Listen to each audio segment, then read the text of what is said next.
Greetings to you in the matchless name of our Lord and Savior Jesus Christ. நமது ஆண்டவரும் இரட்சகருமாகிய இயேசு கிறிஸ்துவின் நாமத்தில் உங்களுக்கு வாழ்த்துக்கள். Welcome to our Bible study. நமது வேத ஆராய்ச்சிக்கு உங்களை வரவேற்கிறோம். We are now in the book of Judges. நாம் இப்பொழுது நியாயாதிபதிகள் புத்தகத்தில் இருக்கிறோம். And this is the third and final part of our overview of the book of Judges. இது நியாயாதிபதிகள் புத்தகத்தின் மேற்பார்வையிலே நாம் கடைசி பாகத்தில் இருக்கிறோம். மூன்றாவது பாகத்தை பார்த்து கொண்டிருக்கிறோம். Let us have a small recap of what we did in the past weeks. கடந்த வாரங்களில் நாம் பார்த்தவைகளிலிருந்து மீண்டும் ஒரு சிறு தொகுப்பை பார்க்கலாம். Saw the name of the book as Judges, which means saviors. The Hebrew word used is shofetim, which means saviors. நாம் ஏற்கனவே பார்த்தோம் நியாயாதிபதி என்ற வார்த்தைக்கு ஷோஃபெட்டிம் அப்படியானால் இரட்சகர்கள் என்ற அர்த்தம். Dear children of God, தேவ பிள்ளைகளே, the Bible says God raised up judges.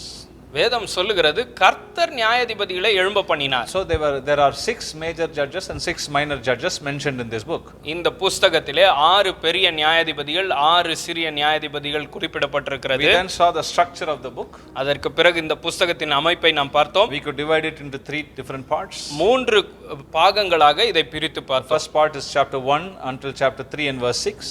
முதல் பாகம் 1 லிருந்து 3ஆம் அதிகாரம் 6ஆம் வசனம் வரைக்கும், where it gives a background information of the times of the book of Judges. இந்த புத்தகத்தின் காலங்களின் பின்னணியை குறித்து அந்த முதலாம் பாகத்தில் பார்த்தோம். Chapter 3 verse 7 onwards until chapter 16 verse 31 is the major chunk of this book which captures the lives of these 12 major and minor judges. இந்த 3ஆம் அதிகாரம் 6ஆம் வசனத்திலிருந்து 16ஆம் அதிகாரம் வரை அந்த நியாயாதிபதிகள் காலங்களிலே 12 நியாயாதிபதிகளை குறித்தும் நாம் பார்க்கிறோம். And chapter 17 until 21 is the conclusion of this book, which has 3 stories or 3 concluding case studies. இந்த 17ஆம் அதிகாரத்திலிருந்து கடைசி வரைக்கும் முடிவுரையாக 3 சம்பவங்களை நாம் வாசிக்கிறோம். We have been able to look through many of the judges and we have finished until chapter 10 where we finished with Jair. நாம் அநேக நியாயாதிபதிகளை குறித்து பார்த்து கொண்டே வந்து யாவீரின் இடத்துல வந்திருக்கிற 10ஆம் அதிகாரத்திலே யாவீரை குறித்து நாம் பார்த்தோம். Now we are now in the 11th chapter. இப்பொழுது நாம் 11ஆம் அதிகாரத்தில் இருக்கிறோம். Please turn your Bibles with me to Judges chapter 11. தயவு செய்து நியாயாதிபதிகள் புத்தகம் 11ஆம் அதிகாரத்துக்கு என்னோடு திருப்பிக் கொள்ளுங்கள். Bible gives us a background in chapter 10 and verse 17 onwards. You can see that the Israelites were crying out to God. நாம் 10ஆம் அதிகாரம் 17ஆம் வசனத்திலே பார்க்கலாம், இஸ்ரவேல் புத்திரர்கள் கர்த்தரிடத்திலே முறையிட்டார்கள், கூட்டம் கூடி முறையிட்டார்கள் என்று வாசிக்கிறோம். Bible says the Lord was grieved at the misery of his people. கர்த்தர் தமது ஜனத்தின் வருத்தத்தை பார்த்து கர்த்தர் மனதுருகி இருக்கிறார் என்பதை நாம் பார்த்தோம். And chapter 11 and verse 1 we see a man called Jephthah. 11ஆம் அதிகாரம் முதல் வசனத்திலே யெப்தாவை குறித்து நாம் வாசிக்கிறோம். He was a Gileadite. அவன் ஒரு கீலியாத்தின் மனுஷன். It says he was a mighty man of valor. அவன் ஒரு பராக்கிரமசாலியா இருந்தான் என்று அவனை குறித்து வாசிக்கிறோம். And he was the son of a harlot. அவன் ஒரு பரஸ்திரியின் மகன் என்று வாசிக்கிறோம். It is a very strange thing to note that it was been written that he was a son of a harlot. இது ரொம்ப ஆச்சரியமா இருக்குது பாருங்க, பரஸ்திரியின் மகன் என்று குறிப்பிடப்பட்டு சொல்லப்பட்டிருக்கிறது. Now as a son of a harlot he will not be given the inheritance of his parents. தன்னுடைய பெற்றோரின் சுதந்திரத்திலிருந்து எந்த பாகமும் அவனுக்கு கொடுக்கப்படாது, ஏனெனில் அவன் பரஸ்திரியின் மகனாய் இருக்கிறான். He will have no family rights. அவனுக்கு குடும்பத்தில் எந்த பங்கும் இல்லை. But then ஆனால் you see Hebrews chapter 11 verse 32 in the hall of faith, it's hall of fame and hall of faith. எபிரேயர் 11ஆம் அதிகாரம் 32ஆம் வசனத்திலே விசுவாச வீரர்களின் பட்டியலிலே நாம் வருகிறதை பார்க்கிறோம். Dear children of God, this gives us hope. It is wonderful note that nothing of our background is going to affect what God is going to do in our lives. இதை நாம் ஆச்சரியமாய் பார்க்க வேண்டி இருக்கிறது. என்னவெனில் நம்முடைய பின்னணி எந்த விதத்திலும் கர்த்தர் நமக்கென என்ன வைத்திருக்கிறாரோ அதை பாதிக்க போவதில்லை. What is your background? உங்க பின்னணி என்ன? How bad is your background? உங்க பின்னணி எவ்வளவு மோசமானது? Some people say I was born in the wrong family. My life is a wrong thing. Everything from my birth until now is wrong. சில பேர் சொல்லுவாங்க, என் பின்னணி ரொம்ப மோசமானது, என் பிறப்பு மோசமானது, என் குடும்பம் சரியில்லை அப்படி சொல்லுவாங்க. என்ன வேணா இருக்கட்டும், இப்ப பாருங்க இங்க. Here we have a man called Jephthah who was son of a harlot and it is mentioned like that. இங்க பரஸ்திரியின் மகன் என்று குறிப்பிடப்பட்டு எழுதப்பட்டிருக்கிறது யெப்தாவை குறித்து. God chose to use this man. கர்த்தர் இந்த மனிதனை பயன்படுத்த தெரிந்தெடுத்தார். He is also mentioned in the hall of faith in Hebrews chapter 11. இங்க அங்கே மட்டுமல்லாமல் எபிரேயர் 11ஆம் அதிகாரத்துல விசுவாச பட்டியலில் விசுவாச வீரனாய் குறிப்பிடப்பட்டிருக்கிறான். Judges 11:2 says his brothers chased him away. நியாயாதிபதிகள் 11:2ல வாசிக்கிறோம், அவனுடைய சகோதரர்கள் அவனை துரத்தி விட்டார்கள். But then the children of Israel had war with the people of Ammon. அப்பொழுது அம்மோன் புத்திரரோடு இஸ்ரவேலர்களுக்கு ஒரு யுத்தம் வந்தது. Verse 4 and 5. 4ஆம் வசனம் 5ஆம் வசனத்துல Then they வாசிக்கலாம். go to Jephthah to ask his favor to come and fight for them. அப்பொழுது எப்தாவின் இடத்துல போய் தயவு கேட்கிறார்கள், எங்களோடு கூட வந்து யுத்தம் பண்ணணும்னு. After all negotiations, in verse 9 you can read Jephthah agrees to fight for the Israelites on one condition, that he will be their head. 9ஆம் வசனத்தில் நாம் வாசிக்கிறோம், ஒரு பேச்சுவார்த்தைக்கு பிறகு அவர்களுக்கு தலைவனாய் அவன் இருக்க அவர்கள் ஏற்றுக்கொண்டால் நான் போர் செய்ய வருகிறேன் என்று ஒப்புக்கொள்கிறான். And then he sends messengers to the king of Ammon. அதற்கு பிறகு அம்மோன் ராஜாவின் இடத்துல தூதர்களை அனுப்புகிறான். Now you can read this in Judges 11 from 14 unto 23. இந்த காரியங்களை நியாயாதிபதி 11-14 வசனங்களிலிருந்து 23ஆம் வசனம் வரை நீங்கள் வாசிக்கலாம். I want you to turn with me to verse 24, which is a very interesting verse. 24ஆம் வசனத்துக்கு திருப்பிக் கொள்ளுங்கள். I'm going to read it to you. நான் இதை Will you வாசிக்கிறேன். not possess what Chemosh your God gives you to possess, and all the land our God dispossessed before us we will possess? உம்முடைய தேவனாகிய காமோஸ் உமக்கு முன்பாக துரத்துகிறவர்களின் தேசத்தை நீர் கட்டிக்கொள்ள மாட்டீரோ, அப்படியே எங்கள் தேவனாகிய கர்த்தர் எங்களுக்கு முன்பாக துரத்துகிறவர்களின் தேசத்தை எல்லாம் நாங்களும் கட்டிக்கொள்ளுகிறோம். Well, he's talking about the possession of the land. தேசத்தை சுதந்தரிப்பதை குறித்து பேசுகிறார். And he's talking about the two deities mentioned there. அங்கே ஒரு 2 தெய்வங்கள் பெயர்கள் குறிப்பிடப்பட்டிருக்கிறதை பார்க்கிறோம். Chemosh was the god of Moab. காமோஷ் என்ற தெய்வம் மோவாப் தேசத்தின் தெய்வமாக இருக்கிறது. And Molech also was the god of both Moab and Ammon. மோலேக் என்ற அந்த தெய்வமானது மோவாபுக்கும் அம்மோனுக்கும் 2 பேருக்கும் தெய்வமாய் இருக்கிறது. So Jephthah is saying, what your God has given you, you possess, but what our God has given us, we will not let go. எப்தா சொல்லுகிறார், உங்கள் தெய்வம் உங்களுக்கு கொடுக்குவைகளை நீங்கள் சுதந்தரித்துக் கொள்ளுங்கள், ஆனால் எங்கள் தெய்வம் எங்களுக்கு சுதந்திரமாக கொடுப்பதை நாங்கள் விட்டு கொடுக்க முடியாது என்று சொல்லுகிறார். Leadership starts with knowing God. தலைமைத்துவம் கர்த்தர் யார் என்று அறிவதிலிருந்து ஆரம்பிக்கிறது. And he is having a fervent knowledge about who God is, and he wants to do something for God. கர்த்தர் யார் என்பதை ஆழமாக அறிந்தவனாக புரிந்தவனாக கர்த்தருக்காக எதையாவது செய்ய வேண்டும் என்று எழும்புகிறான். Verse 29 says, the spirit of the Lord came upon Jephthah. 29ஆம் வசனத்தில் நாம் வாசிக்கிறோம், எப்தாவின் மேல் பரிசுத்த ஆவியானவர் இறங்கினார். Oh, isn't that wonderful to hear? இது எத்தனை அருமை பாருங்கள் கேட்பதற்கு. It is a phrase that is often repeated in the book of Judges. இந்த நியாயாதிபதிகள் புத்தகத்துல அடிக்கடி வருகிற வார்த்தை இந்த வார்த்தை. And what happens? என்ன நடக்கிறது? Jephthah takes a rash oath then. அங்கே எப்தா ஒரு அவசரப்பட்ட ஒரு பொருத்தனையை செய்கிறான். He said, அவன் சொல்லுகிறான், whatever comes before me after the Lord gives me victory, I will offer it up as a sacrifice to God. இவர்கள் மேல் கர்த்தர் எனக்கு ஜெயத்தை கொடுத்த பிறகு நான் திரும்பி வரும்போது எனக்கு எதிராக முதலில் எது வருகிறதோ அதை நான் தகன பலியாக செலுத்துவேன் என்று அவன் சொல்லுகிறான். We should be very careful when we talk to God. தேவனிடத்தில் பேசும்போது நாம் கவனமாக இருக்க வேண்டும். Very careful with our words. நம்முடைய வார்த்தையில் மிகவும் கவனமாக இருக்க வேண்டும். Spirit of the Lord came upon Jephthah. பரிசுத்த ஆவியானவர் எப்தாவின் மேல் இறங்கினார். But he was still not careful with his words. ஆனாலும் அவன் வார்த்தையில் அவன் கவனமாக இல்லை. He did not control his tongue. அவன் நாவை அவன் கட்டுப்படுத்தவில்லை. He gave a very rash oath. அது மிகவும் கொடூரமான ஒரு பொருத்தனையாக இருக்கிறது. Many people talk about different things, even when they are fully spirit filled also, they lose control because they don't know the word properly. அவங்க ஆவியில நிரம்பினால் கூட அநேகர் என்ன செய்கிறார்கள், நாவை கட்டுப்படுத்த மாட்டேன்றாங்க. Because they don't know the word properly. அவங்க வார்த்தையை சரியாக கவனிப்பதில்லை, அதனால் அப்படி செய்கிறார்கள். Therefore, அதனாலே be careful with your words. உங்கள் வார்த்தையில் நீங்கள் மிகவும் கவனமாக இருக்க வேண்டும். Judges 11:33 says God gave him victory. 11:33 வாசிக்கிறோம், கர்த்தர் அவனுக்கு ஜெயத்தை கொடுத்தார். Next verse 34 says his daughter came out to meet him with timbrels and dancing. அடுத்த வசனத்தில் நாம் வாசிக்கிறோம், எப்தாவின் மகள், ஒரே மகள், அவள் கின்னரத்தோ வாசித்துக் கொண்டவளாக நடனமாடிக்கொண்டு அவனுக்கு எதிர்பட்டு வந்தாள். Bible says she was his only child. He didn't have sons or daughters beside her. வேதம் சொல்லுகிறது, அவள் ஒரே குமாரத்தியா இருந்தால் அவனுக்கு வேற குமாரரோ வேற குமாரத்திகளோ இருந்ததில்லை. I tell you, these are the problems with rash words. தவறான அவசரப்பட்டு பேசின வார்த்தைகளின் நிலைமை இதுதான். The people of Ephraim come and quarrel with Jephthah now. இப்பொழுது எப்ராயிம் மலை தேசத்தார் வந்து எப்தாவோடு வாக்குவாதம் பண்ணுகிறார்கள். Why didn't you take us for battle? ஏன் நீ எங்களை யுத்தத்துக்கு அழைத்து செல்லவில்லை? Jephthah did give them an answer. எப்தா அவர்களுக்கு ஒரு பதில் சொல்லுகிறார். But the people of Ephraim were very angry and bitter men, so they waged a war against Jephthah and his family. அதனால் இந்த எப்ராயிம் மலை தேசத்தார் மிகவும் கசப்பு நிறைந்தவர்களாக அதிக கோபம் கொண்டு ஒரு போர் செய்கிறார்கள் எப்தாவின் குடும்பத்தோடு. There was a severe war and there were many casualties at that time. அங்கே ஒரு போர் நடந்தது, அதில் அநேகர் மரித்து போனார்கள். And then there's a very interesting passage here. அதற்கு பிறகு ஒரு சுவாரஸ்யமான ஒரு சம்பவம் நடக்கிறது. They wanted to differentiate who was an Ephraimite and who was not an Ephraimite. இப்பொழுது எப்ராயிமியர் யார், எப்ராயிம் அல்லாதவர்கள் யார் என்று கண்டுபிடிப்பதற்காக ஒரு சுவாரஸ்யமான சம்பவம் நடக்கிறது. That was a language test. அங்க ஒரு மொழி பயிற்சி, அங்க ஒரு மொழி சோதனை நடக்கிறது. And they had to pronounce the word Shibboleth. அவர்கள் ஷிபோலெத் என்ற வார்த்தையை உச்சரிக்க வேண்டும். The Ephraimites couldn't pronounce it like that.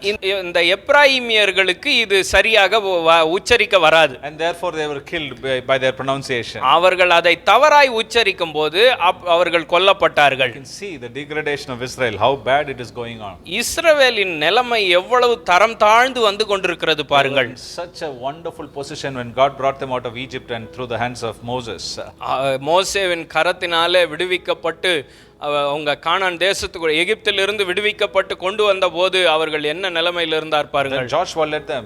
அதற்கு பிறகு யோசுவா அவர்களை நடத்தினார். Just see the position they are in today. இன்னைக்கு இருக்கிற நிலைமையை பாருங்களேன். This is the problem. If there is no proper leader, if there is no proper pastor, if there is no proper prayer cell leader, people will perish. ஒரு சரியான ஒரு தலைவர் இல்லாவிட்டால், ஒரு சரியான போதகர் இல்லாவிட்டால், ஒரு சரியான பிரேயர் செல் லீடர் இல்லாவிட்டால் இப்படித்தான் ஜனங்கள் மாண்டு போவார்கள். That is why we are conducting a Bible college. அதனால் தான் நாம் வேதாகம கல்லூரியை நடத்தி கொண்டிருக்கிறோம். Not because we want to do it. நாம் செய்ய வேண்டும் என்பதற்காக செய்வது அல்ல. God has placed a burden in our heart to do it. இதை செய்ய வேண்டும் என்று கர்த்தர் உள்ளத்தில் வைத்த பாரத்தின் நிமித்தம் செய்கிறோம். Let God raise up leaders, godly leaders. கர்த்தர் தலைவர்களை எழுப்புவாராக. Chapter 12 gives other three minor judges. 12ஆம் அதிகாரத்தில் 3 சிறிய நியாயாதிபதிகளை குறித்து வாசிக்கிறோம். We read about Ibzan from chapter 12 verse 8 to 10. 12ஆம் அதிகாரம் 8ஆம் வசனத்திலிருந்து இப்சானை குறித்து வாசிக்கிறோம். He was from Bethlehem, not the Bethlehem in Judah, but the Bethlehem in Zebulun. இவன் பெத்லகேம் ஊரை சேர்ந்தவன். இந்த பெத்லகேம் யூதாவில் இருக்கிற பெத்லகேம் அல்ல, செபுலோனில் இருக்கிற Bethlehem. You can read about the Bethlehem in Zebulun in Joshua 19 and verse 15. யோசுவா 19ஆம் அதிகாரம் 15ஆம் வசனத்திலே இந்த பெத்லகேமை குறித்து நீங்கள் வாசிக்கலாம். This man had 30 sons and he took 30 daughters from abroad for his sons. இந்த மனிதனுக்கு 30 குமாரர்கள் இருந்தார்கள், அவர்களுக்கு புறத்திலிருந்து 30 பெண்களை கொண்டான் என்று வாசிக்கிறோம். He judged Israel for 7 years. 7 ஆண்டுகள் இவன் இஸ்ரவேலை நியாயம் விசாரித்தான். The next man is called Elon. He was also a Zebulunite. அடுத்த மனிதன் ஏலோன், அவனும் செபுலோன் கோத்திரத்தை சேர்ந்தவன். And he judged Israel for 10 years. அவன் 10 ஆண்டுகள் இஸ்ரவேலை நியாயம் விசாரித்தான். Nothing much is mentioned about what they did. அவர்கள் என்ன செய்தார்கள் என்று பெரிய குறிப்புகள் சொல்லப்படவில்லை. But he judged Israel for 10 years. ஆனால் அவன் 10 ஆண்டுகள் இஸ்ரவேலை நியாயம் விசாரித்தான். The next person mentioned is Abdon, and he is mentioned in the verses from chapter 12, 13 until 15. 12ஆம் வசனத்திலிருந்து 15ஆம் வசனம் வரைக்கும் அப்தோன் என்பவனை குறித்து சொல்லப்பட்டிருக்கிறது. In verse 14 we read that he had 40 sons and 30 grandsons who rode on 70 donkey colts.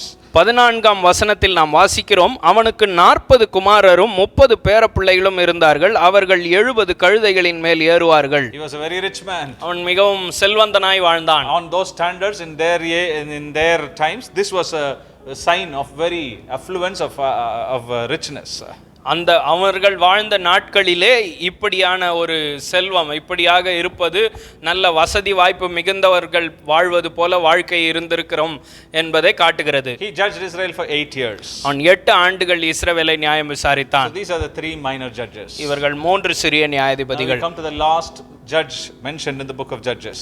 இந்த நியாயாதிபதிகள் புத்தகத்தில் கொடுக்கப்பட்டுள்ள கடைசி நியாயாதிபதிக்கு வந்திருக்கிறோம். And I think he is the most well known person of all.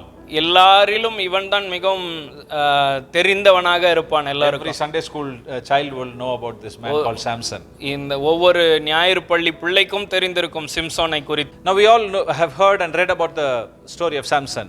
நாம் எல்லோரும் சிம்சோனை குறித்து படித்திருப்போம், அறிந்திருப்போம். Here the very name Samson means like the sun, bright like the sun. Samson என்ற வார்த்தைக்கு சூரியனை போன்ற பிரகாசம் உடையவன் என்ற. But let's read what situation God raised him. என்ன சூழ்நிலையில் கர்த்தர் அவனை எழுப்பினார் என்பதை In பார்க்கலாம். Judges chapter 13 and verse 1, the children of Israel did evil again in the sight of the Lord, and the Lord delivered them into the hand of the Philistines for 40 years. இஸ்ரவேல் புத்திரர் மறுபடியும் கர்த்தரின் பார்வைக்கு பொல்லாப்பானதை செய்தபடியால் கர்த்தர் அவர்களை 40 வருஷம் அளவும் பெலிஸ்தர் கையில் ஒப்பு கொடுத்தார். 40 years. 40 ஆண்டுகள்.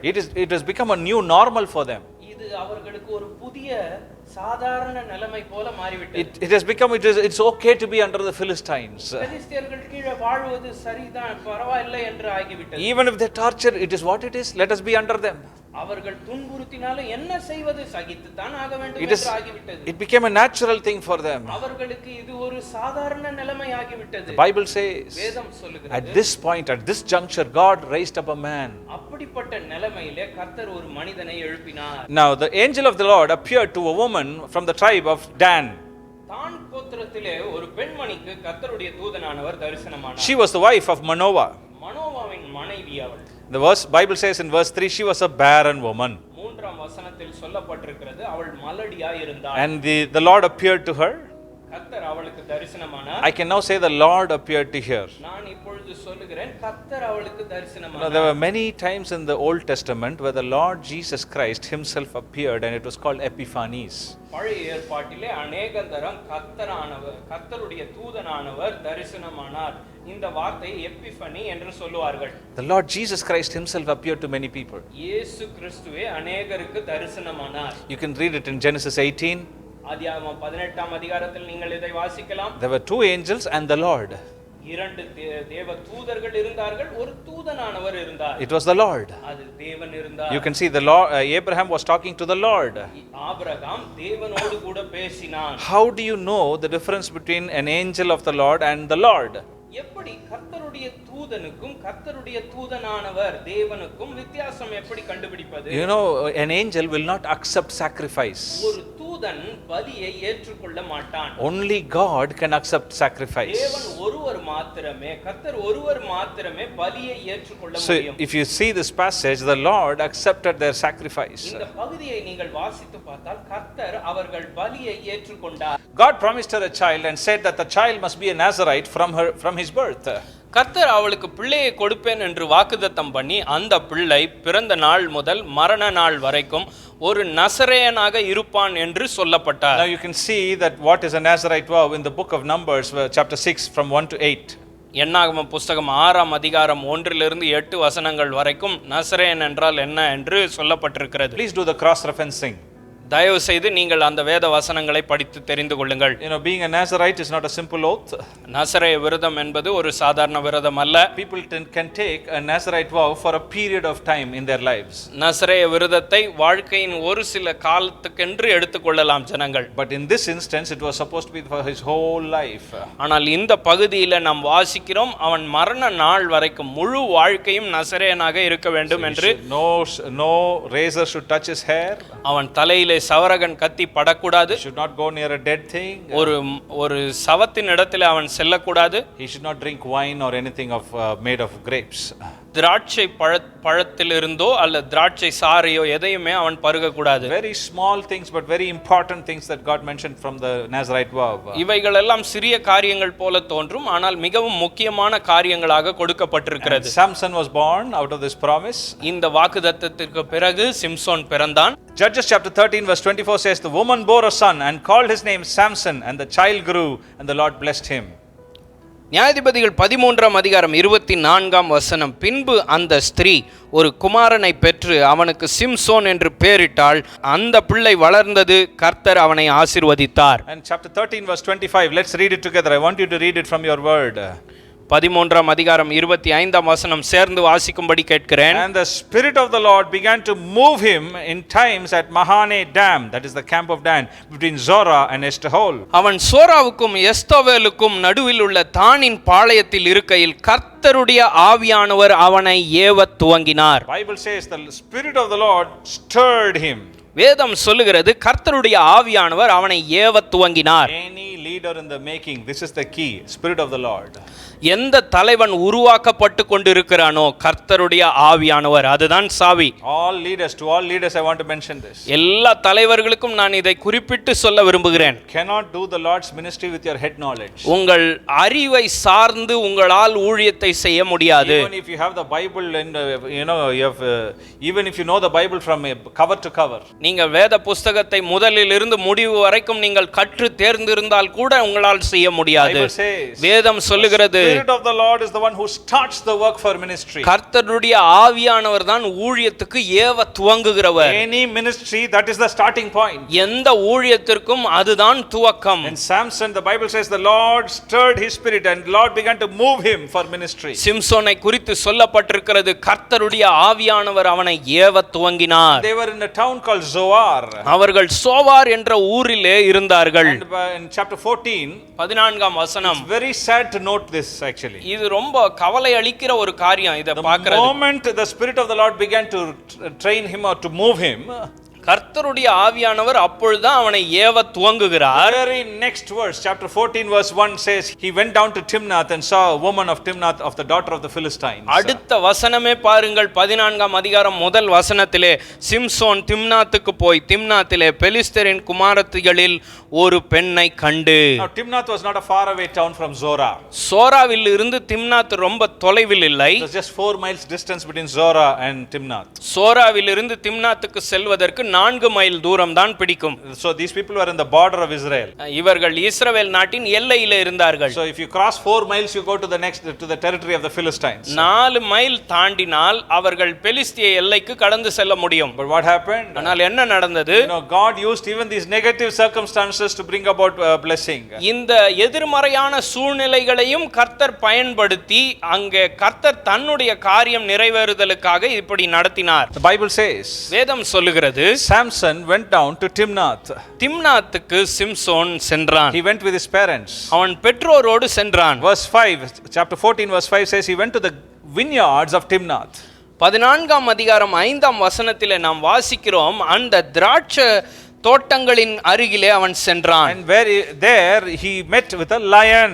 அங்கே ஒரு சிங்கத்தை எதிர்கொள்ளுகிறான். The Bible says, வேதம் சொல்லுகிறது, in Judges 14 and verse 5, நியாயாதிபதிகள் 14:5, Samson came to the outskirts of Timnath where there were vineyards. திம்னாத்தின் எல்லைகளிலே திராட்சை தோட்டங்கள் இருக்கிற இடத்துக்கு வந்தான் என்று வாசிக்கிறோம். Behold, a young lion leapt upon him. அவனிடத்திலே ஒரு பால சிங்கமானது எதிர்கொண்டு வந்தது என்று வாசிக்கிறோம். And verse 6 it says the Spirit of the Lord came mightily upon him and he rent the lion, or he tore the lion just as he would tear a small lamb. 6ஆம் வசனத்தில் நாம் வாசிக்கிறோம், அந்த பால சிங்கத்தை அவன் கிழித்து போட்டான். ஒரு ஆட்டுக்குட்டியை கிழித்து போடுவது போல அவன் கிழித்து போட்டான். But his mother and father did not know about this incident. ஆனால் இந்த சம்பவத்தை குறித்து அவன் தகப்பனுக்கோ தாய்க்கோ தெரியாது. He was first of all not supposed to go into the vineyards. அவன் முதலாவதாக திராட்சை தோட்டங்கள் இடத்திலேயே போயிருக்க கூடாது. The Bible scholars say வேத ஆராய்ச்சியாளர்கள் சொல்லுகிறார்கள், that there was a main road. அங்கே ஒரு பிரதான சாலை இருந்தது. Mother, father and Samson were walking in the main road. தகப்பன், தாய், சிம்சோன் இவர்கள் நடந்து செல்கிறார்கள். But he went off the path into the vineyard so he could taste some of the grapes. அவன் பக்க வழியாய் நடந்து அந்த திராட்சையிலிருந்து ஒரு சிலதை பருகும்படியாக சென்றிருப்பான். And he went inside the grapes into the vineyards where he met the lion. அவன் திராட்சை தோட்டங்களிடத்திலே சென்றபோதுதான் இந்த பால சிங்கத்தை எதிர்கொள்ள வேண்டியிருந்தது. Remember, when you cross the territory you will have to meet lions. நீங்கள் ஞாபகம் வைத்துக் கொள்ள வேண்டும், எல்லை தாண்டி செல்லும்போது பால சிங்கங்களை எதிர்கொள்ள வேண்டியிருக்கும். Unwanted lions you will have to meet. தேவையில்லாத சிங்கங்களை நீங்கள் எதிர்கொள்ள வேண்டியிருக்கும். As long as you are within the border of Israel, no lion can come inside. இஸ்ரவேல் எல்லைக்குள்ளே நீங்கள் இருந்தால் எந்த சிங்கமும் வந்து தொந்தரவு செய்யாது. Because our Lord is the Lion of Judah and nothing else can come inside. ஏன் நம்முடைய ஆண்டவர் யூத ராஜ சிங்கமா இருக்கிறார், அவரை மீறி எதுவும் நம் வாழ்க்கையில் ஏற்படாது. But Samson crossed over and went to the territory of the Philistines. ஆனால் சிம்சோன் இதை கடந்து சென்று பெலிஸ்திய எல்லைக்கு போகிறான். Bible says, வேதம் சொல்லுகிறது, the Lord was with him, he helped him there also. கர்த்தர் அங்கேயும் அவனுக்கு உதவி செய்தார். 14:10, 14:10, and another Nazarite vow was broken. இன்னொரு நசரேய விரதம் உடைக்கப்பட்டது. There was a feast for 7 days and there was a feast that involved drinking wine. அங்கே ஒரு விருந்து செய்யப்பட்டது. அந்த விருந்தில நிச்சயம் மதுபானம் இருந்திருக்கும். So you see, he was breaking one vow after the other in Philistine. பொருத்தனையின் ஒரு படியாக அவன் உடைத்துக் கொண்டே வருவதை பார்க்கலாம். In Timnath, the father-in-law agreed to give his daughter to Samson. இந்த திம்னாத்திலே அவனுடைய மாமனார் பெண்ணை கொடுக்கிறேன் என்று ஏற்றுக்கொண்டார். And the wedding feast continued for 7 days. விருந்து 7 நாளுக்கு சென்றது. That was when Samson gave a riddle. அப்பொழுதுதான் சிம்சோன் ஒரு விடுகதையை சொல்லுகிறான். Nobody could solve this riddle. இந்த விடுகதைக்கு விடையை யாராலும் அங்கே சொல்ல முடியவில்லை. So finally the Philistines were asking Samson's wife to somehow solve the riddle. அப்பொழுது சிம்சோனின் மனைவியின் இடத்திலே எப்படியாவது இந்த விடுகதைக்கு விடையை நீதான் பெற்றுக் கொடுக்க வேண்டும் என்று கெஞ்சுகிறார்கள். Verse 17 says she was crying constantly before him until he gave her the answer. 17ஆம் வசனம் சொல்லுகிறது, அவள் தொடர்ச்சியாக அழுது கொண்டே இருந்தாள் விடை கிடைக்கும் வரைக்கும். So Samson had to do his part. அதனால் சிம்சோன் தன் பகுதிக்கு அவனும் செய்ய வேண்டியிருந்தது. So verse 19 says he went to Ashkelon, which was 37 miles away from this place, and there he slew 30 men and brought their clothes and gave it and fulfilled his vow. Ashkelon என்னும் ஊருக்கு அவன் 37 மைல்கள் கடந்து போய் அங்கே 30 பேரை கொன்று அவர்களுடைய உடையை எல்லாம் எடுத்துக்கொண்டு வந்து இப்பொழுது அங்கே செலுத்துகிறான். And you see this became a snare to Samson, to Israelites and to everybody. இந்த காரியமானது சிம்சோனுக்கு ஒரு கண்ணியாக மாறியது என்பதை நாம் பார்க்கிறோம். You can also read in verse 20, but actually after all this Samson was not given his wife.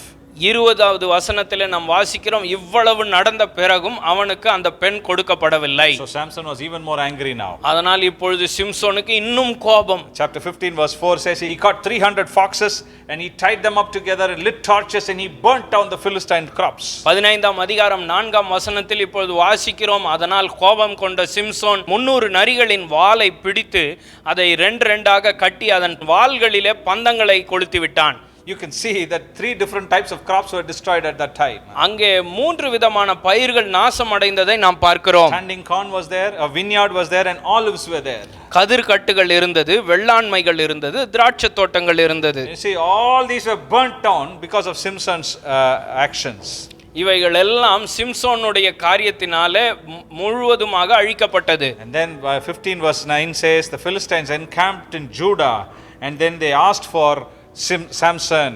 9ஆம் வசனத்தில் நாம் வாசிக்கிறோம், யூதாவிலே அவர்கள் பாளையம் இறங்கி சிம்சோனை கொடுக்க வேண்டும் என்று மிரட்டினார்கள். Chapter 15 also gives us this famous incident of the jawbone of the donkey. 15ஆம் அதிகாரத்திலே இந்த கழுதையின் தாடை எலும்பை குறித்தும் நாம் படிக்கிறோம். Samson could kill 1000 Philistines with the jawbone of a donkey. ஒரு கழுதையின் தாடை எலும்பை கொண்டு பெலிஸ்தரில் 1000 பேரை முறியடித்தான். After all that he was tired, இதற்கு பிறகு டயர்ட் ஆயிட்டான், thirsty, அவன் தாகம் எடுத்தது. he was upon a rock.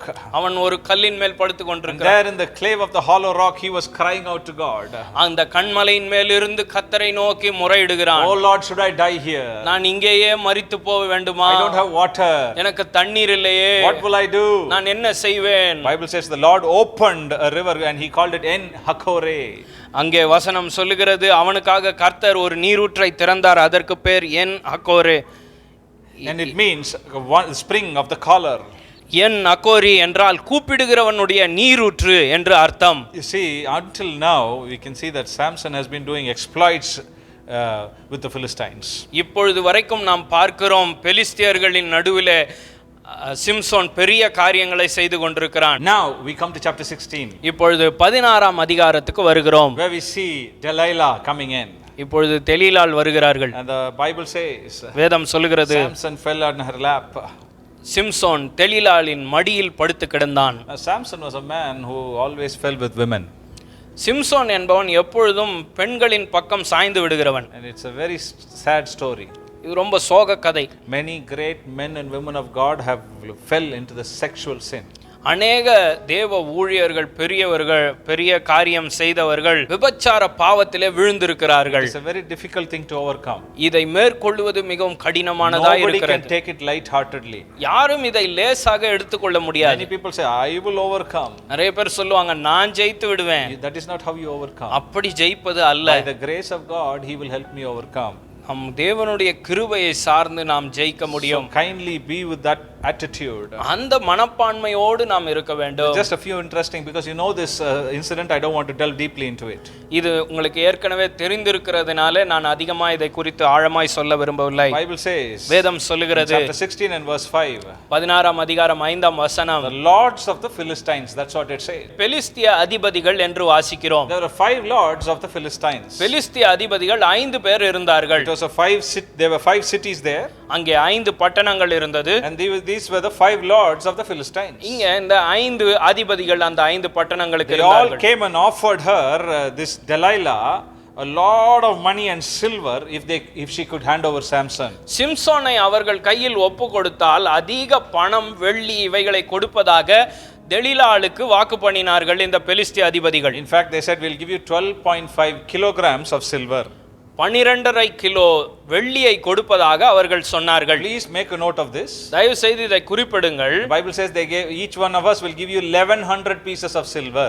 ஒவ்வொருவரும் 1100 வெள்ளி காசு தருவதாக நாம் வாசிக்கிறோம். Now Delilah was immediately interested to give away Samson to the Philistines. இப்பொழுது தெலீலாளுக்கு முழு மனசு வந்துவிட்டது, சிம்சோனை ஒப்பு கொடுத்துடலாம். All they asked was, அவங்க கேட்டதெல்லாம், where is the secret of your strength? உன் பலன் எங்கே இருக்கிறது? Now this is where I want to pause for a minute. இங்கே தான் நான் ஒரு நிமிடம் நிற்க விரும்புகிறேன். Many of the cartoons and Bible cartoons where they draw Samson, they draw it like as though he has a six pack and he's very strong man. நிறைய வேதாகம கதைகளையோ அல்லது படங்களையோ நீங்கள் பார்த்தால் அங்க சிம்சோனை வரைந்தார்கள் என்றால் சிக்ஸ் பேக் எல்லாம் வைத்துக்கொண்டு மிகவும் பலசாலி போல வரைவார்கள். Very muscular man, they draw him like that. அவனை வரையும் பொழுதே நல்ல கட்டுமஸ்தானாக வரைவார்கள். After reading this verse, I feel Samson was not a very muscular man, an ordinary person just like you and us.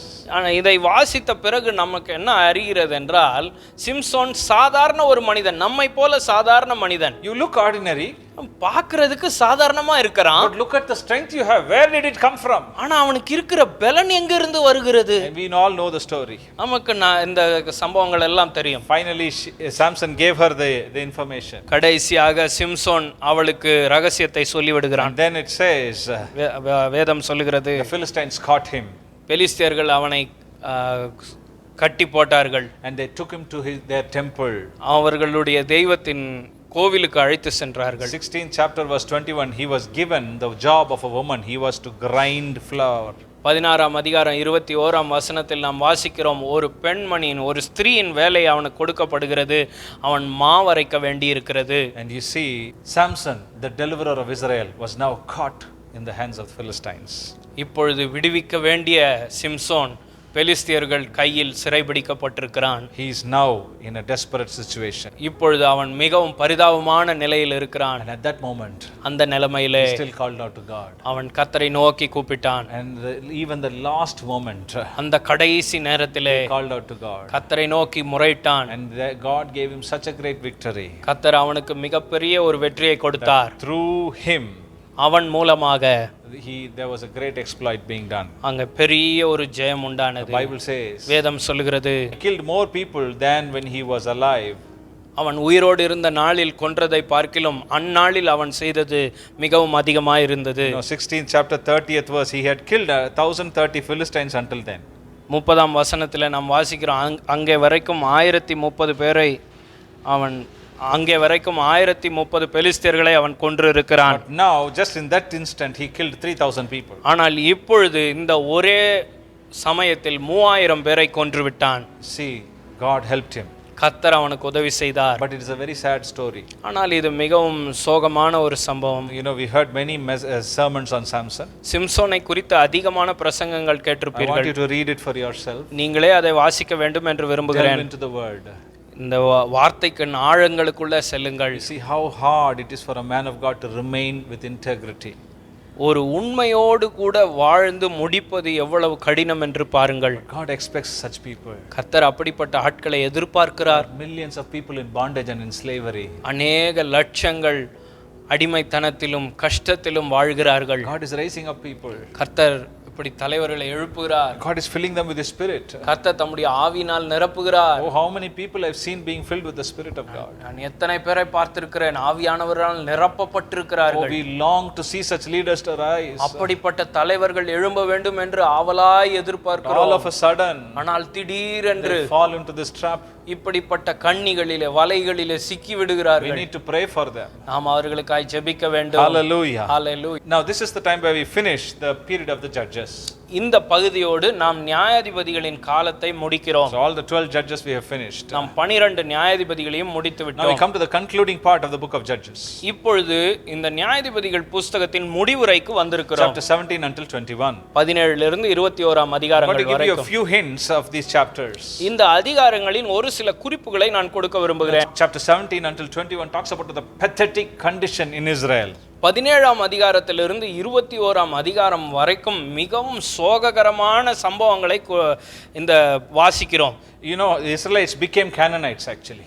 இஸ்ரவேலர்கள் எல்லாம் கானானியர்களாக மாறிவிட்டார்கள். They absorbed their characters into their lives. அவர்களுடைய குணாதிசயங்களை எல்லாம் தங்கள் வாழ்க்கையில் அவர்கள் இழுத்து கொண்டார்கள். Not only the people of Israel, இந்த இஸ்ரவேல் மக்கள் மட்டுமல்ல, also the spiritual leaders of Israel also became like that. இஸ்ரவேல் தலைவர்கள் கூட அப்படி மாறிவிட்டார்கள். Please join with me in reading these verses. இந்த வசனங்களை என்னோடு கூட சேர்ந்து படிக்கும்படி நான் கேட்கிறேன். Chapter 17 and verse 1.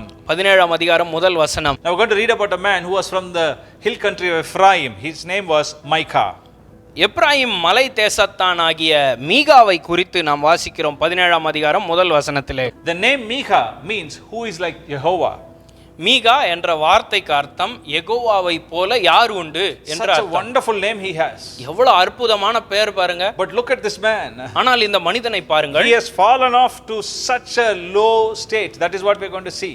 அவன் என்ன நிலைமைக்கு தரம் தாழ்ந்து வாழ்ந்தான் என்பதை நாம் பார்க்க See, போகிறோம். verse 2, he actually, if you read each verse, you can understand it. But I just want to give you the gist of this passage. இரண்டாம் வசனத்திலே நாம் வாசிக்கலாம். He stole 1,100 shekels of silver from his own mother.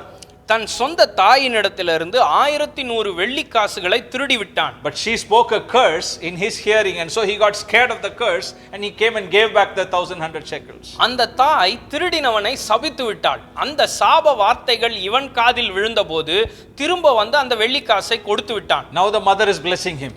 இப்பொழுது அந்த தாய் அவனை Oh, ஆசீர்வதிக்கிறாள். let you be blessed of Jehovah, she says. Jehovah தேவனால் ஆசீர்வதிக்கப்பட்டிருப்பாய். Next verse she says, அடுத்த வசனத்தில் I சொல்லுகிறாள், will now dedicate this silver so that my son can make a carved image.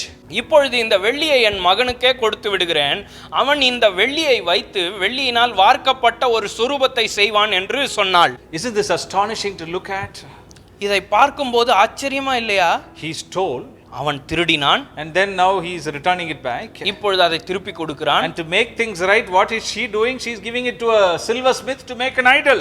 இப்பொழுது இதையெல்லாம் சரி செய்வதற்காக ஒரு வெள்ளியை வார்ப்பிக்கிறவன் இடத்தில் கொடுத்து ஒரு சுரூபத்தை செய்கிறார்கள். And it says, the Bible says in verse 5, he had many gods in his house. 5ஆம் வசனத்தில் நாம் வாசிக்கிறோம், அவன் வீட்டில் அநேக சொரூபங்கள் வைத்திருந்தான். It says in verse 5 that he even dedicated or ordained his son to become a priest. 5ஆம் வசனத்தில் நாம் வாசிக்கிறோம், அவன் சொந்த குமாரனை அந்த சொரூபங்களில் ஒன்றுக்கு ஆசாரியனாக கூட அபிஷேகம் பண்ணினான். Now how dare you ordain a priest? எவ்வளவு தைரியம் இருந்தால் அவன் ஒரு ஆசாரியனாக அபிஷேகம் பண்ணுவான். Who is a priest?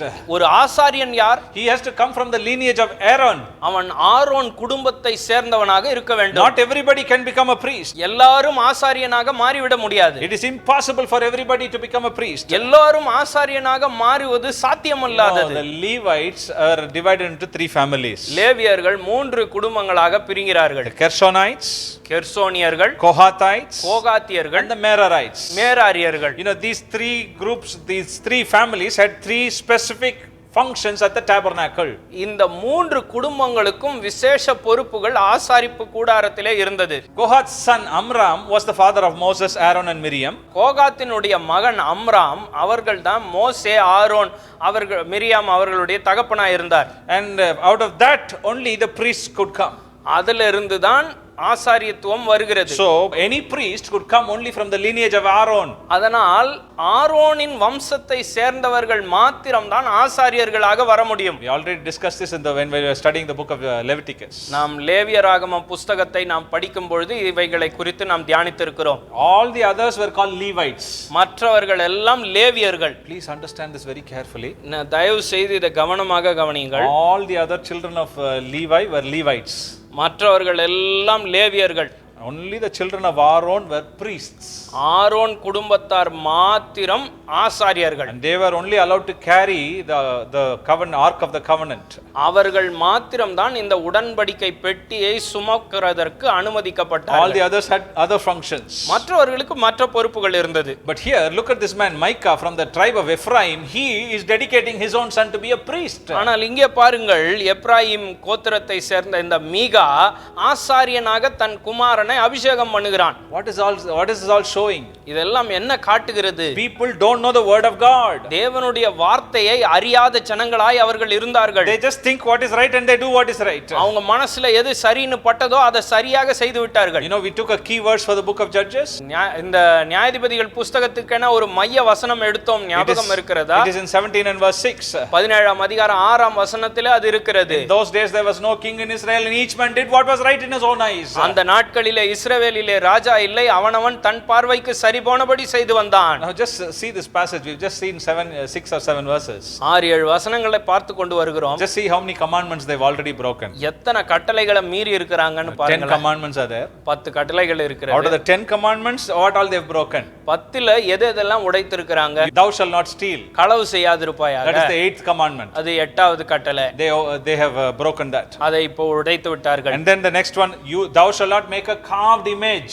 யாதொரு சொரூபத்தை ஆகிலும் யாதொரு விக்கிரகத்தை ஆகிலும் உண்டாக்க வேண்டாம். This is the second commandment. இது 2வது கட்டளை. They broke it. அவர்கள் அதை உடைத்து விட்டார்கள். You shall not dishonor your father and your mother. 5th commandment. உன் தகப்பனையும் தாயையும் கனம் பண்ணுவாயாக. They broke that. அது 5வது கட்டளை உடைத்து விட்டார்கள். Again, you shall not take the name of the Lord your God in vain. 3rd commandment. தேவனுடைய நாமத்தை வீணில் வழங்காதிருப்பாயாக. 3வது கட்டளை. She took the name of the Lord in vain to curse someone, and then name of the Lord in vain to make an image for the Lord's purpose, she is saying. அவள் தேவனுடைய நாமத்தை வீணிலே எடுத்து சபித்து விட்டாள். பின்னர் அதே தேவனுடைய நாமத்தை பயன்படுத்திய ஒரு சொரூபத்தை செய்வதற்காக சொல்லிவிட்டாள். See, so many things have been broken. அநேக கட்டளைகள் உடைக்கப்பட்டது. I'm telling you all this because this is the pathetic condition the Israelites were in. நான் இதை ஏன் சொல்லிக் கொண்டிருக்கிறேன்? இஸ்ரவேலின் பரிதாப நிலையை விளக்குவதற்காக சொல்லிக் கொண்டிருக்கிறேன். Nobody knew what was happening. என்ன நடக்கிறது என்பது அநேகருக்கு தெரியாது. There was no king in Israel. இஸ்ரவேலிலே ராஜா இல்லை. And to complicate these things further, இந்த காரியங்களை எல்லாம் இன்னும் குளறுபடி செய்வதற்காக you see verse 9 and 10. 9ஆம் வசனம் 10ஆம் A வசனம் Levite பாருங்கள். came to visit them. ஒரு லேவியன் அவர்களை சந்திக்க வருகிறான். The Bible says, வேதம் சொல்லுகிறது, Micah called him and said, be my father and my priest. மீகா அவனை அழைத்து என் தகப்பனும் என் ஆசாரியனுமாய் இரும் என்று அழைக்கிறான். And he said, I will give you a salary and I will give you clothes and you can stay with me. நான் உனக்கு உடைகளை தருகிறேன், நான் உனக்கு சம்பளம் தருகிறேன், என்னோடு இருக்கலாம் என்று சொல்லுகிறான். Now this is the problem with the Levites. இது லேவியர்களோடு இருக்கிற பிரச்சனை இது. Verse 11. 11ஆம் வசனம். The Levite was happy to go and be with him. லேவியன் அவனோடு கூட இருக்க சம்மதித்தான். The Bible says, வேதம் he சொல்லுகிறது, became as one of his sons. அவனுடைய மகன்ல ஒருவராக கருதப்பட்டான். The Levite, initially Micah called him to become his father. ஆரம்பத்திலே தன் தகப்பனாக இருக்க வேண்டும் என்றே அழைத்தான். Now he's saying he has become the son. இப்பொழுது ஆனால் சொல்லுகிறான் என் குமாரனாக இருக்கிறான். Just because you have money you cannot buy servants of God. நீ பணத்தை வைத்துக்கொண்டு தேவ ஊழியர்களை விலைக்கு வாங்க முடியாது. Servants of God should not go only after money. தேவனுடைய ஊழியர்களும் பணத்திற்கு பின்னாக செல்லக்கூடாது. This is what will happen. இப்படித்தான் நடந்துவிடும். And he's saying, come be my priest for my family. என் குடும்பத்துக்கு ஆசாரியனாய் இரும் என்று அழைத்தான். You cannot have a priest for your family. உங்க குடும்பத்துக்குன்னு மட்டும் ஒரு ஆசாரியன் இருக்க முடியாது. All that could go wrong is going wrong here. என்னென்னலாம் தவறா நடக்கணுமோ அத்தனையும் தவறா நடந்து கொண்டிருக்கிறது. This is all because of wrong teachings. இவைகள் எல்லாம் தவறான உபதேசங்களில் ஆரம்பிக்கிறது. And then in verse 13 he complicates it even further. Please read chapter 17 verse 13. 17ஆம் அதிகாரம் 13ஆம் வசனத்தை பாருங்கள். இன்னும் காரியங்கள் சொதப்பலாக மாறுகிறது. See, Micah now says, now I know that the Lord will prosper me because I have a Levite as my priest. இப்பொழுது ஒரு லேவியன் எனக்கு ஆசாரியனாய் இருப்பதினால் கர்த்தர் என்னை செழிக்க வைப்பார் என்று மீகா சொல்லுகிறான். See his theology. அவன் தியாலஜியை பாருங்க. He is having idols as his god. அவனுக்கு சொரூபங்கள் எல்லாம் தெய்வங்களா இருக்கிறது. And he is saying the Lord will prosper me. அப்புறம் சொல்லுகிறான் கர்த்தர் எனக்கு செழிப்பை கட்டளையிடுவார் Wrong என்று. teaching is happening. இங்க தவறான உபதேசம் போதிக்கப்படுகிறது. How will the Lord prosper when he having idols? எப்படி விக்கிரகங்கள் இருந்தால் கர்த்தர் செழிப்பை கட்டளையிடுவார்? How can the priest of the Levites come and be a priest for idols?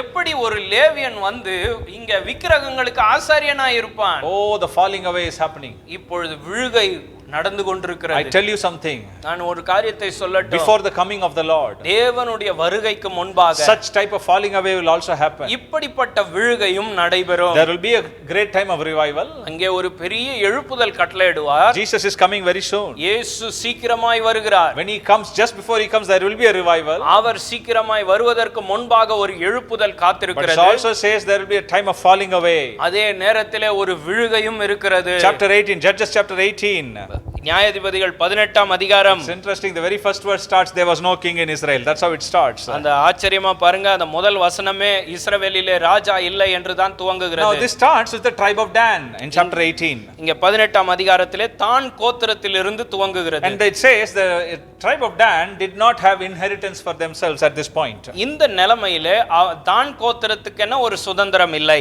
And so they wanted to go in search of other places where they could find settlement land. அவங்க எங்க நிலம் கிடைக்கும், எங்கே வாழலாம் என்று அவர்கள் இடத்தை தேடிக் கொண்டு இருக்கிறார்கள். Now why did they have to do that? ஏன் அப்படி செய்ய வேண்டும்? Because they didn't conquer the Philistines before itself.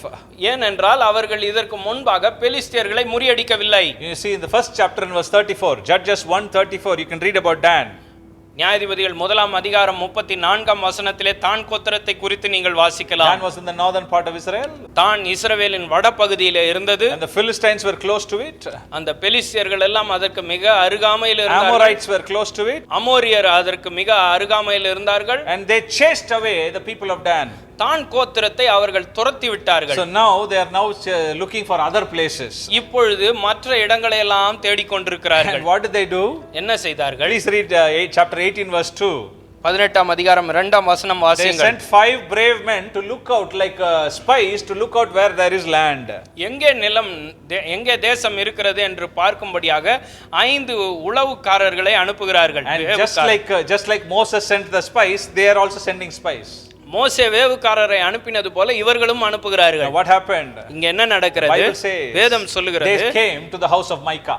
இப்பொழுது மீகாவின் வீட்டுக்கு அவர்கள் வருகிறார்கள். And verse 3, 3ஆம் வசனம், the moment they entered the house of Micah, மீகாவின் வீட்டுக்கு அவர்கள் நுழைந்தபோது they could recognize the voice of the Levite. That's what the Bible says.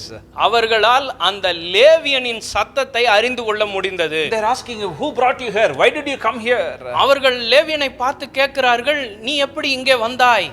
And the Bible says, வேதம் சொல்லுகிறது, this man was taken from the house of Micah with all the idols, and he became the priest for the whole tribe of Dan. இந்த மனிதன் அத்தனை சுரூபங்களோடு எடுத்துக்கொண்டு போய் முழு தான் கோத்திரத்துக்கும் ஆசாரியனாக மாறிவிட்டான். With all the idols. அத்தனை சொரூபங்களையும் எடுத்துக்கொண்டு போனான். This man was a Levite. இவன் ஒரு லேவியன். He was not a priest. அவன் ஒரு ஆசாரியன் கிடையாது. And then he became the priest of the whole tribe of Dan. அதற்கு பிறகு தான் கோத்திரத்தின் முழு கோத்திரத்துக்கும் ஆசாரியனாக மாறிவிட்டான். Now it's very interesting verse I want you to read. நான் உங்களுக்கு மிகவும் சுவாரஸ்யமான ஒரு வசனத்தை காட்ட விரும்புகிறேன். Please read Judges 18 and verse 30. நியாயாதிபதிகள் 18ஆம் அதிகாரம் 30ஆம் வசனத்துக்கு திருப்பிக் கொள்ளுங்கள். The Bible says, வேதம் சொல்லுகிறது, children of the Lord set up graven image, and Jonathan the son of Gershom the son of Manasseh, he and his sons were priests to the tribe of Dan until the day of the captivity of the land. அப்பொழுது தான் புத்திரர் அந்த சுரூபத்தை தங்களுக்கு ஸ்தாபித்துக் கொண்டார்கள். மனாசேயின் குமாரனாகிய கெர்சோனின் மகன் யோனத்தானும் அவன் குமாரரும் அந்த தேசத்தார் சிறைப்பட்டு போன நாள் மட்டும் தான் கோத்திரத்தாருக்கு ஆசாரியராயிருந்தார்கள். Now you have to look at this very interesting passage. இது ரொம்ப ஆச்சரியமூட்டும் பகுதி. This Gershom was the son of Moses. இந்த கெர்சோம் என்பவன் மோசேயினுடைய மகன். The scribes could not write about Moses. இந்த வேத பாரகர்களால் மோசேயின் பெயரை இங்கே எழுத முடியவில்லை. They felt so ashamed to write about it. அதை அப்படி எழுதுவதற்கு அவர்களுக்கு மிகவும் அவமானமாய் இருந்தது. So they wrote the name Manasseh. They changed one syllable, it became Manasseh. அதனால் அவர்கள் ஒரு எழுத்தை மாற்றி மனாசே என்று மாற்றி விட்டார்கள். Bible scholars say it was actually son of Moses. ஆனால் வேத ஆராய்ச்சியாளர்கள் சொல்லுகிறார்கள் அது மோசேயின் மகன். So imagine, கவனிங்க, Moses' grandson was being a priest to an idol. மோசேயின் பேரப்பிள்ளை இப்பொழுது ஒரு விக்கிரகத்துக்கு ஆசாரியனாக மாறி இருக்கிறான். How degenerative everything is going. எவ்வளவு தரம் தாழ்ந்து போயிருக்கிறது It பாருங்க. doesn't matter which family you were born to. நீங்கள் எந்த குடும்பத்தில் பிறந்தீர்கள் என்பது முக்கியம் You அல்ல. might be born to the greatest of the saints of God. நீங்கள் மிகப்பெரிய பரிசுத்தவான்களின் குடும்பத்தில் பிறந்திருக்கலாம். If you don't have a relationship with God, ஆனால் உங்களுக்கு தேவனோடு தனிப்பட்ட முறையில் ஒரு உறவு இல்லை என்றால் it's a scary thing to say. இது சொல்லுவதற்கு மிகவும் கடினமாக This இருக்கிறது. man, grandson of Moses, he was supposed to be in a very high position spiritually. ஆவிக்குரிய நிலைமையில் மிக உயர்ந்த நிலைமையில் இருந்திருக்க வேண்டும் மோசேயின் பேரப்பிள்ளை என்று அழைக்கப்படுவதற்கு. Now he's become a priest to an idol. இப்பொழுது ஒரு சொரூபத்துக்கு ஆசாரியனாக மாறி இருக்கிறான். And it also says they placed these idols in the tribe of in the place Dan. It also says they placed these idols in Dan. அவர்கள் இந்த சொரூபங்களை எல்லாம் தான் கோத்திரத்திலே வைத்தார்கள் என்று வாசிக்கிறோம். The tribe of Dan became a center of idol worship even in the future years. அதற்கு பிறகு வரும் நாட்களில் எல்லாம் நாம் பார்க்க போகிறோம். தான் கோத்திரம் விக்கிரக ஆராதனையின் மைய புள்ளியாக மாறிவிட்டது. You can read in 1 Kings 12 and verse 29. 1 ராஜாக்கள் 12:29 நீங்கள் இதை வாசிக்கலாம். Jeroboam made golden calves and placed it in Dan. யெரொபெயாம் பொன்னால் வார்க்கப்பட்ட கன்றுக்குட்டியை செய்து தானிலே வைத்தான். So this idolatry became a big center focal point in the tribe of Dan. தான் கோத்திரம் விக்கிரக ஆராதனையின் மைய புள்ளியாக மாறிவிட்டது. Such a sad story. எவ்வளவு சோக கதை பாருங்க. Now you can read chapter 19. 19ஆம் அதிகாரத்தை நீங்கள் வாசிக்கலாம். Again about another Levite. இன்னொரு லேவியனை குறித்து வாசிக்கலாம். This Levite was sojourning in the hill country of Ephraim. இந்த லேவியன் எப்ராயிம் மலை தேசத்தை சுற்றி நடந்து கொண்டிருக்கிறான். And he married a woman, a concubine from the town of Bethlehem which was in Judah. யூதாவில் இருக்கிற பெத்லெகேமில் இருந்து அவன் ஒரு மறுமனையாட்டியை கொண்டான். As you already heard, there is another Bethlehem which is in Zebulun, which is mentioned about in Joshua 19:15. உங்களுக்கு ஏற்கனவே அறிந்தபடி யோசுவா 15:19 இன்னொரு Bethlehem இருக்கிறது, அது செபுலோன் நாட்டிலே இருக்கிறது. Now this woman left this husband and she went back to her father's house. இந்த பெண்மணி அவனை விட்டு தன் தகப்பன் வீட்டுக்கு போய்விட்டாள். And then this man goes back to bring her back to himself to the father-in-law's house. இவன் மறுபடியும் போய் அவன் மாமனார் வீட்டுக்கு போய் அந்த பெண்ணை அழைத்து வர செல்கிறான். After many days of feasting, அநேக நாட்கள் விருந்துக்கு பிறகு, and he finally starts his journey in the middle of the day. ஒரு நாளின் மையத்திலே அவன் தன் பயணத்தை துவக்குகிறான். If this man had started his journey in the early morning, he would have reached in a proper place.